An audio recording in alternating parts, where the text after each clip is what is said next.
you caffeined up. We're going to get ready to get rolling here again. Thanks so much. Almost half of you answered that poll question. We're going to bring you the results of that as soon as we can bring that up. There we go. So do you think recent moves by the US government to arrest the bad actors and recover Bitcoin payments will reduce the ransomware pandemic? Look how split these results are. 58% of you said yes, those are good steps and they will make an impact. 42% said no, bad actors are just going to find another way of getting payments through. I think this really speaks to what we heard in the last session on ransomware as well, which is it's great to take all these steps to help mitigate your own vulnerability to ransomware. However, if you don't get to the root of the problem, it's not going to get any better ultimately. Appreciate everyone who voted in that poll. We're going to have another poll coming up this afternoon as well that I'd love for you to participate in, and we'll share those results with you too. Okay. So a couple of quick things real fast here. We've had a few people who joined a little bit later this morning, and the agenda is available for you in the handouts box that's within your control panel. So if you want to kind of run down of the afternoon, you can find the agenda there, and we encourage you to do that. You know, when we were sort of imagining, Rick, I don't know if you remember, a group of cyber experts who could think really differently about the threats and challenge each other to think differently, it was clear that we really needed to have Sue Gordon on our team. As a former PDDNI, Sue led the intelligence community along with the DNI in all aspects of intelligence, which you already know. Since retiring, she's been taking the private sector by storm and serves on a number of boards where she's helping private sector leaders think through a lot of this tough stuff. I think that's her specialty, is thinking through the tough stuff. Today, she's joining us with an interesting proposal. How 1929 and the formation of the SEC may be able to help us think differently about embracing the private sector while managing today's cyber threats. And so I want to welcome Sue in to the CIG session today. And then how this is going to work is she's going to take it away for about 20 minutes and present her proposal. We're all going to hang tight, give her the stage, and then we're going to pop back on for a conversation about this and a little bit of debate. And I think even if you're sitting out there in the audience, she's going to put you to the test too. Would not be surprised at all. So welcome so much, Sue. It's great to have you with us. The stage is yours. Make us think differently. Thank you, thank you, thank you. Yeah, no, the truth is I begged my way into this group because I wanted to be around all these smart people, and today's presentation so far proved my point. You know, one of the things that struck me was the comment that progress is irrefutable, and I think that that's absolutely true. Really heartened by all the things that are being done, and so I think we should seize the moment. And I am going to make a proposal to you. I will say truthfully that I'm about to utter the 4 words that for 40 years struck fear in the heart of the intelligence community, and that's I have an idea. And now, it really is an idea, and what I need you all to do is, instead of honing in on it in detail, I want you to let it wash over you, and then the conversation I want us to have is it something, because I'm going to give you an analog, is it something that might be useful as a point of departure for doing something good? So moment, as I said, is cyber's come of age. It's the way all the interests of our adversaries and competitors are being affected. We have this administration is really focusing its energy. I love what's happening at the agencies going on right now. We've made great progress. But one thing is true, in that companies are not doing what we're telling them to do. Right? You know, Kelly and all the people that are mentioning here are the first 5 things you ought to do. I give that speech. You all do. I do it on my boards. We all do. And everyone nods and it makes all sense. And yet, we also admit that in almost every case when there's a breach, those simple things would have made a difference. Now, not in all cases. Really determined actors can do things against us, but we all keep saying, let's do the common things. So I gently, oh so gently, suggest that maybe it's time for some standards and enforcement of fundamental cybersecurity practices. And announcement ahead of time, this is not a panacea, but maybe it's a piece of the pie. So here goes.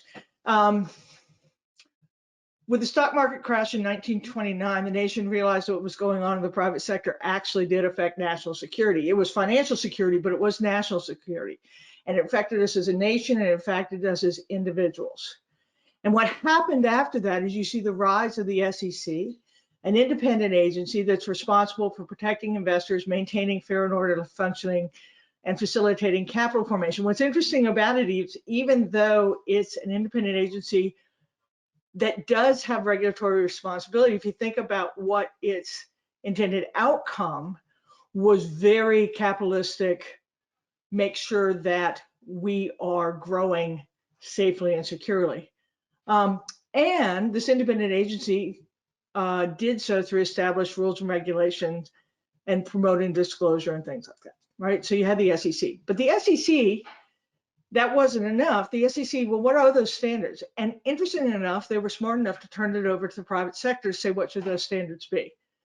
And kind of starting in 33 and 34 with the Securities Acts and the Securities Exchange Acts, you see the private sector establish what we now know as generally accepted accounting principles, practices, or GAAP, right?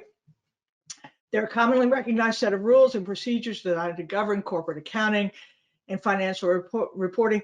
The law forces all publicly traded companies to adhere to them, but actually governments do, non-governmental entities do. They are a good common set. And there will be lots of problems. We're going to talk about what negative consequences there are.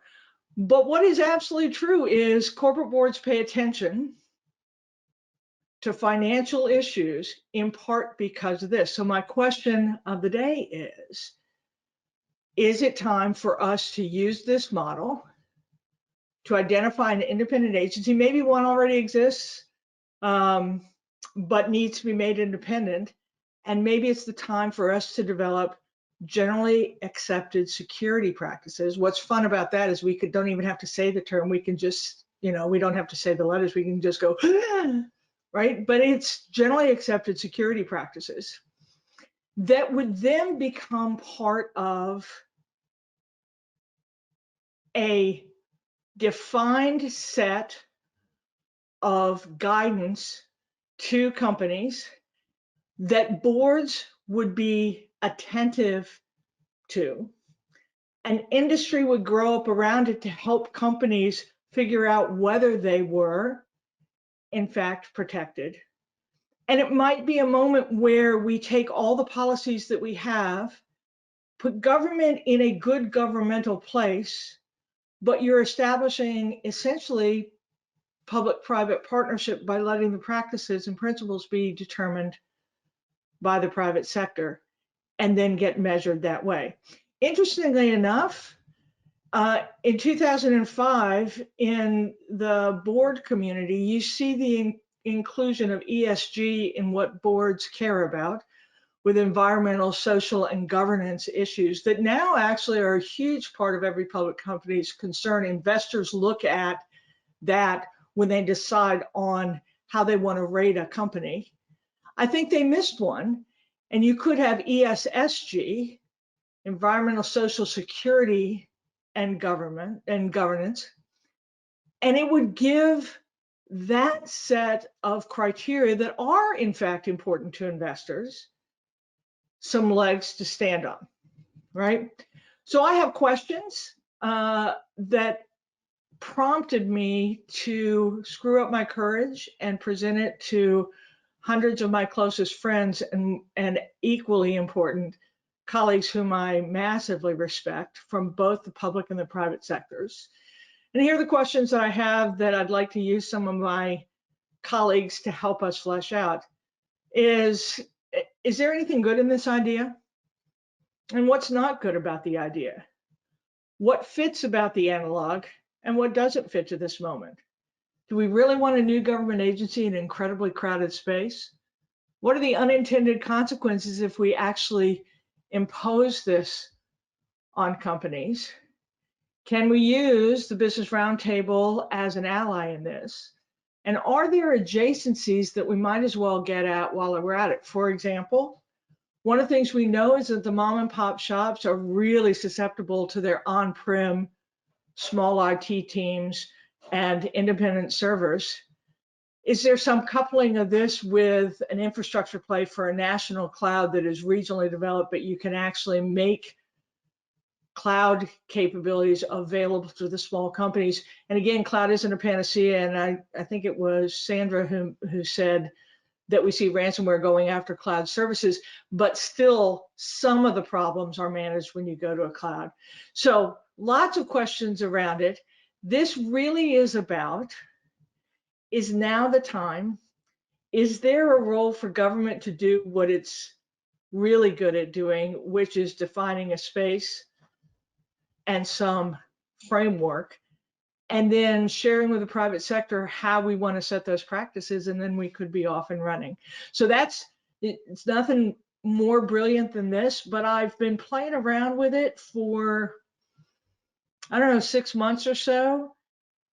And I don't see anything else we're offering in the implementation space that crosses the public-private boundaries. I think it neatly tethers to some of the ideas that you see out there in terms of information sharing. That information sharing becomes the basis for how you, over time, modify the practices based on what we know. I can't come up with a better model, but I just think that this group might be able to shoot it down and save the world and me more time, or make it better, or at least think about it in a more constructive way so we can see whether now's the moment that this is one of the initiatives that could make a difference. So there you have it, teammates.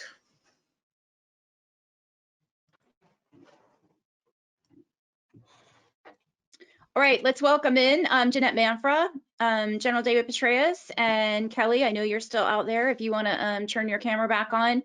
I'm going to duck out again, let the conversation happen without me, but I do want to welcome our panelists who are joining the session today. If you have a question you want to jump in on this conversation, ping me or ping Brad. We'll get you in on it too. All right, let's take it away. Two big questions that Sue has. One, is there anything good in this idea, and what's not? Right. And I will say that, Suzanne, I said it was an act of courage for me to say it out loud to this group. That was really brought home when the cute faces of General Petraeus and Jeanette jumped up on the screen. I'm like, but still, I'd really love your thoughts, and let's just maybe hash it out and see whether there's something that we can find better. And again, as a disclaimer, it's more the analog than the specifics that I think is interesting about the idea. Well, let me start, if I could. Noting, first of all, just great to see you, Sue. I'm really pleased to do anything with you as always, having had the pleasure of working so closely with you in the past. Thanks for 30 years of extraordinary service, more than that, but 27 at our special agency. And then, of course, ending up as the principal deputy DNI. And now what you're doing, where you are, as in this case, stimulating thinking and catalyzing a lot of actions. I think there's a lot to what you're saying. The question really is, how do you operationalize it? So let me discuss this just briefly. First of all, I would note we are actually mandating requirements for companies that are in the critical infrastructure area. I mean, that in the job of CISA, one of the many jobs of CISA is to oversee the departments and agencies that have the responsibilities for the different areas of critical infrastructure. They have some of them themselves, of course, as particularly well known. CISA has to oversee election, cybersecurity, and infrastructure. Because remember, it's the Center for, or the Cybersecurity and Infrastructure Security Agency. Right. So it's more than just cybersecurity. And again, in those areas, and the challenge, of course, is that it varies greatly. So you have the gold standard, which would be, again, the financial area. And that's just basically because, as Jamie Dimon told me one time, I cannot afford another breach in all the problems and penalties and so forth that go along with that. So they have an internal, of course, they're overseen by Treasury. Treasury's good at this as well. They have real expertise in this arena. And you have banks, again, with tons of money to throw at this stuff. Again, Jamie Dimon in that same conversation said, I'm spending $500 million this year or something like that. This is a few years ago, and I'll spend whatever it takes. It's unlimited. They cannot afford another breach. So they have gotten together. They've hired a lot of really great people out of government, by the way. They've built their own collaborative organization. And of course, you have Treasury on top of that, again, with real expertise. And that it varies all along to what would arguably be, without throwing too many stones, the Department of Transportation, in which TSA actually oversees cybersecurity of our pipeline. And of course, how did that work out? And again, I have to confess, KKR, in which I'm a partner, is the largest investor in the Colonial Pipeline. And that breach was not particularly sophisticated. It was basically a terrible a password kind of breach that was just very, very simplistic. I will note, and something we want to ask John Carlin if he's willing to share later to everybody, what some know about how the Bitcoin was gotten back in that particular case. So they did not profit from that. Although unfortunately, Bitcoin prices went down precipitously between the time that we paid it and the time we got it back. So there was still a loss. In any event, the point is that we are actually doing that. So that is happening, but it is only for those companies that are part of a critical infrastructure as designated by DHS. And again, it does vary. And of course, one of CIS's jobs is to determine what our best practice is, to make sure that all the others are practicing those as well, to share lessons learned, and of course to share very, very quickly threat information and all the rest of that. So with that actually existing, the question is really, how do you do what you're talking about, which is to mandate this more widely, more broadly? And here I think you run into a practical difficulty, and that is, and you have the ideal and you have the real, and the real is, in this case, Congress has been quite reluctant to legislate, that you have to share even breaches within 24 hours. I mean, it should be, of course, real time again, and what you and I and all of us, I think, would like to see. So that you're going to have to convince Congress to do this. And I would suggest there may be a solution. Again, as always, you've always come to me with ideas. I have then said, well, that's a fantastic idea. Let's try to operationalize it.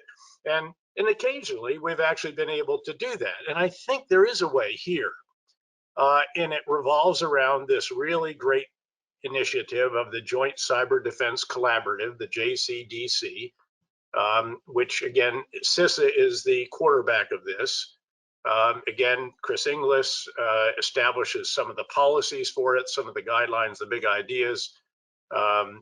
Again, Ann Neuberger at the White House is bringing in other elements and so forth. But again, at the end of the day, this is sort of the centerpiece through which you might be able to do that. And perhaps the way is that if you want to be part of the JCDC, and by the way, a lot of companies do. In fact, I just actually emailed Kirsten after her great representation of CISA, asking specifically, how do we get in it? There's some that are in it, and they were sort of invited in. How do others join this? And perhaps you make this is the, again, the gold standard. If you want your company to actually practice good cyber XYZ, they have to prove it to become part of the JCDC. And if you join the JCDC, you are now part of a collaborative network in which there is going to be real-time sharing. Again, what Keith Alexander talks about, the speed of machine sharing of threat information and the mitigation measures that need to be taken in the case of breaches that have been identified. That could be a way of doing this. And again, it's one that I think Congress would applaud. They're not having to jam something down companies' throats, but this will be so attractive that it literally will be, you know, if you're not part of the team, if you're not part of JCDC, whoa, and eventually it becomes something that we won't invest in a company until they have. We're already doing cyber security assessments as part of diligence. Our own company, Opta, actually assesses them. We just assessed 90 companies are in the portfolio in the US.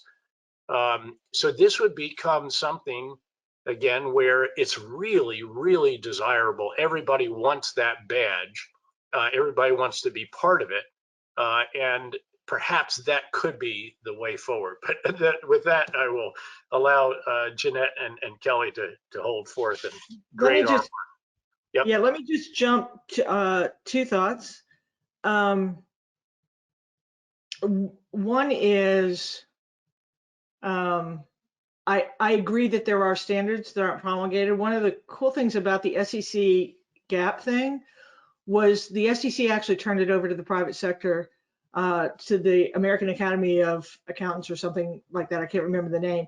And it was the private sector that came up with the standards that became the gap. It wasn't government standards. So yeah, it's a little bit jammy down the throat, but it is, what I liked about that was it was a way to not have the government give the gold standard that was actually fiscally or practically impossible to do. So that was one thought.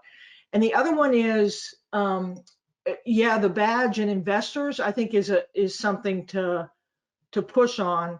You know, for example, I would probably, more Americans would probably wear their seatbelts if they had an accident without a seatbelt and they weren't insured. Then you get a ticket for not having your seatbelt on because no one thinks they're going to have it. So I think there is something to a little bit of the sticky action of whether it's investment dollars or something that could be useful here. And well, and just very quickly, I think the idea of the private sector participating as it has with the SEC is exactly what you would hope to happen in the JCDC. Again, it wouldn't just be the JCDC coming up with standards and practices and so forth. It would be a collaborative effort.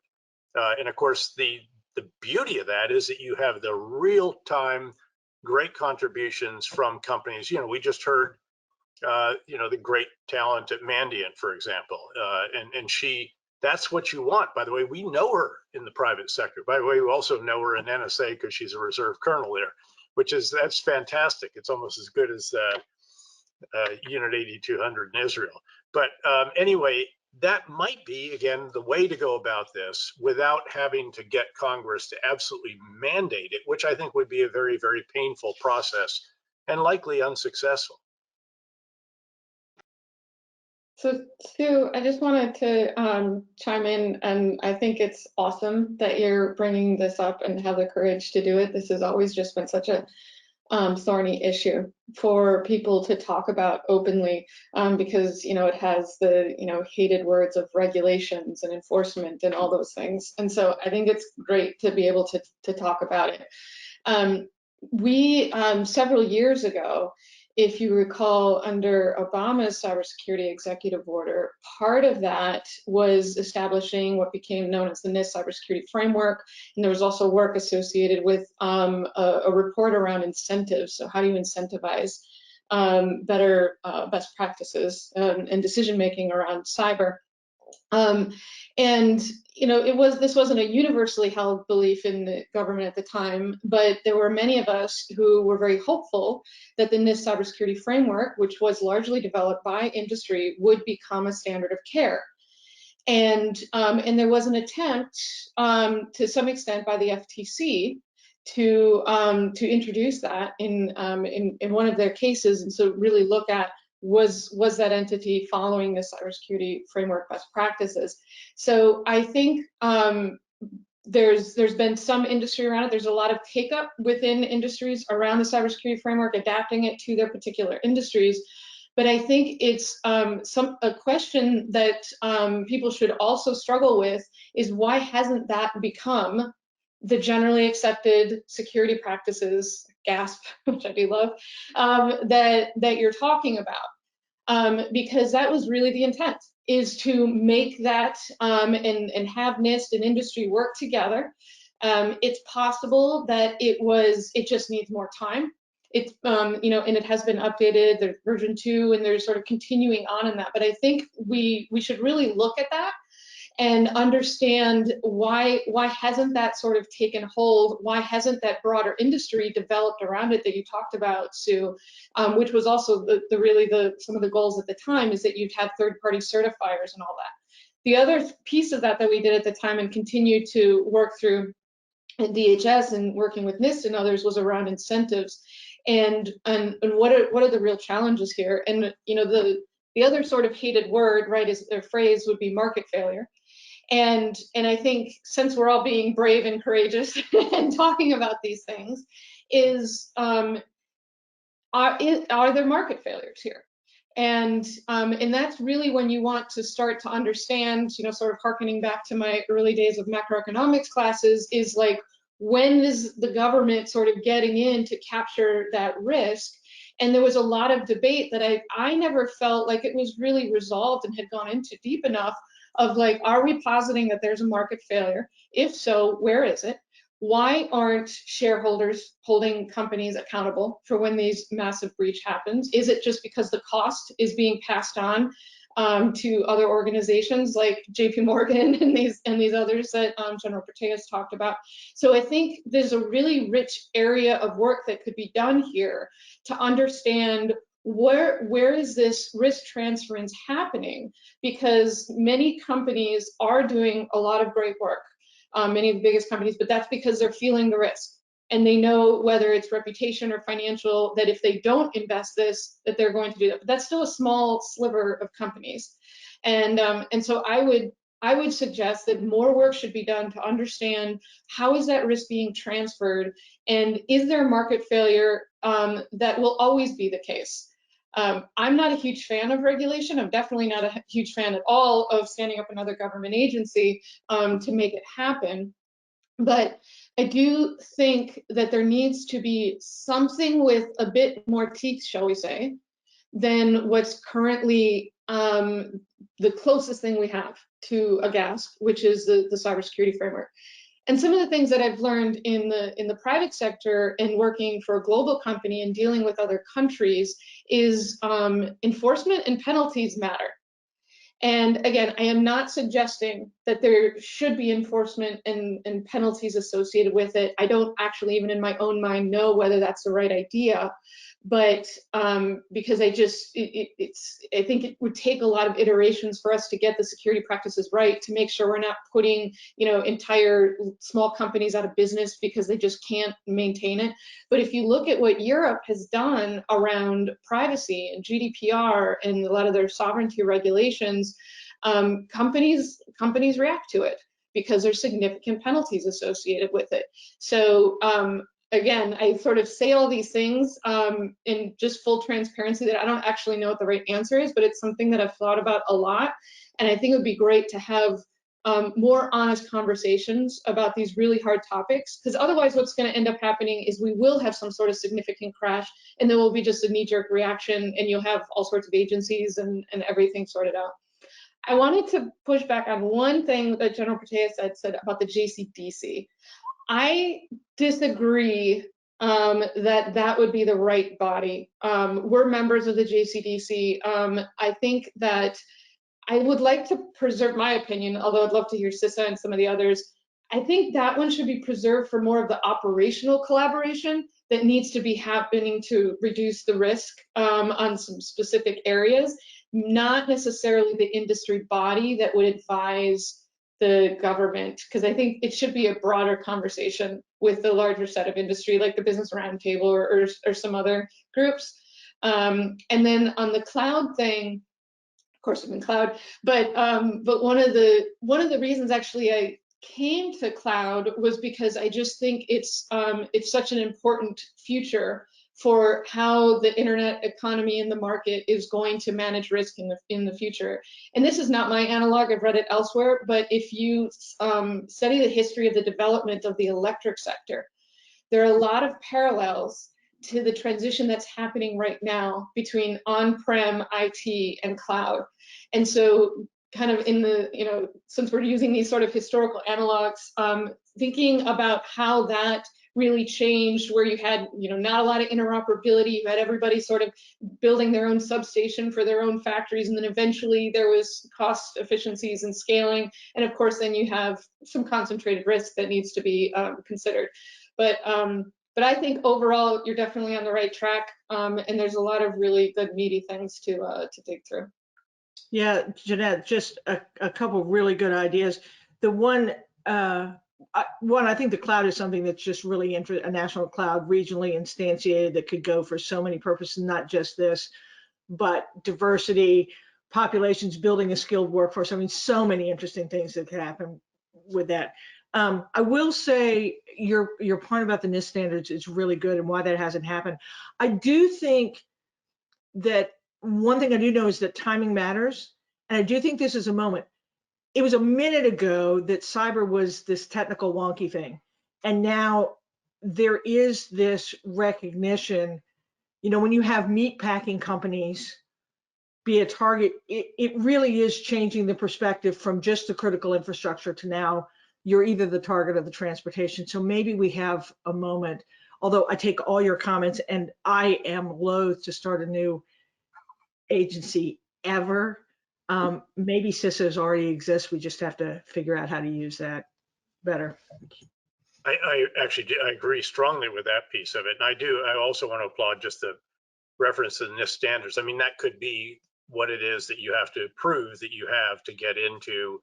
And again, if it's not the JCDC, then it could be some other body. If you're going to make this a voluntary piece, keeping in mind, again, critical infrastructure is vast. I'm pretty sure, for example, that the agriculture area would encompass what you just discussed as an example. So, I mean, people don't realize how broad the oversight is. Probably most people didn't realize that pipelines were actually part of the highway system is part of critical infrastructure. So all of this is the important stuff is actually there. And keep in mind, the SEC, to use your analogy, it only focuses on one critical area of our economy. And the question here is how many additional ones. First of all, we need to get the critical infrastructure piece right, which we do not have right. And that's CISA working very hard to do. But then what additional element, how do we bring in these other areas, as you discuss, I think rightly, and certainly NIST standards would be a ready-made solution again, this is what you have to meet. And again, whether it's JCDC or something additional that is created. Although I do tend to think, Jeanette, that we shouldn't completely dismiss JCDC as a possible option here. I think it could be broadened. And again, anything that exists, as you know, Sue, build on it, because the pain and the disruption of additional sort of organizational architecture is very considerable. All right, Kelly, bring us home and be gentle. Be gentle. Look, I mean, so I love this provocative thinking because ultimately we'll come up with a really good solution that helps us all, I think, as opposed to status quo, if you will. I love the idea. I really love the idea. So I'm in your camp. It is complex. And the question is, where does it sit? Does it sit in CISA as a whole? Is it sit in a group? I'm not actually worried about that. I'm actually more concerned with a couple of things. One is what I like about the example of the SEC or the electric, standards for UL, if you will, is it brought consistency to the market. Both of them did, where everyone was creating various standards, whatever they thought best, if you will. What the SEC did well, even with Joe Kennedy being at the helm of the first one, what they did well, I think, was to do a few things. One is they brought experts to this area of finance, because before they had varying expertise, if you will. They had enforcement capabilities. So if the company decided not to follow the rules, so to speak, they could enforce it. And this is really important for the safety of the critical infrastructure. As General Petraeus was saying, I mean, food, I think, is more critical than most every other, because we only have like a 3-day supply, and that's it. And then they had other things around subsets, around investment management, economic analysis, and all kinds of other things. And in the world of security, cybersecurity, I think we have to have experts that have both standards and the enforcement side to actually drive consistency and usage, because right now it is clear. It is clear. We all know MFA is important. We all know encryption is important. Those are very basics, and people just decide not to do it. And so, you know, this is running with sharp scissors, and I think that I like the idea of coming up with a group, no matter where it sits, that actually can drive that. So that's me. So Suzanne, maybe the right answer is first a group to take kind of the collective wisdom, figure out what a good version of the proposal is, and see where it goes.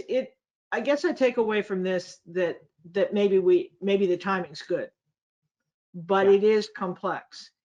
And to your point, General Petraeus, we can't make it worse, right? The government always has the ability to make things worse. This is really important in this moment because there is good progress. Suzanne, bring us home, girl.